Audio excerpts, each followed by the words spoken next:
بسم اللہ الرحمن الرحیم۔ ابو خالد سلمان بن خیان نے داؤد بن ابی ہند سے حدیث بیان کی، انہوں نے نعمان بن سالم سے اور انہوں نے عمر بن اوس سے روایت کی، انہوں نے کہا کہ مجھے غنصبہ بن ابی سفیان نے اپنے مرض الموت میں ایک ایسی حدیث سنائی جس سے انتہائی خوشی حاصل ہوتی ہے۔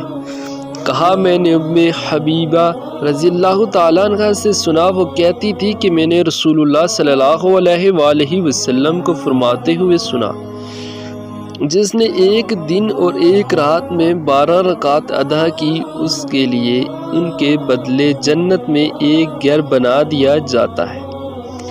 ام حبیبہ رضی اللہ تعالیٰ عنہما نے کہا کہ جب سے میں نے ان کے بارے میں رسول اللہ صلی اللہ علیہ وآلہ وسلم سے سنا تو میں نے انہیں کبھی ترک نہیں کیا۔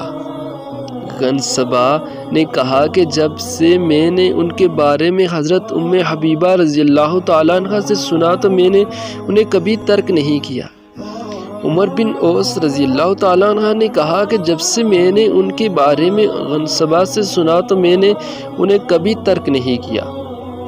نعمان بن سالم نے کہا کہ جب سے میں نے عمر بن اوس سے ان کے بارے میں سنا تو میں نے انہیں کبھی ترک نہیں کیا۔ امید ہے کہ آپ کو یہ حدیث سمجھ آ گئی ہوگی۔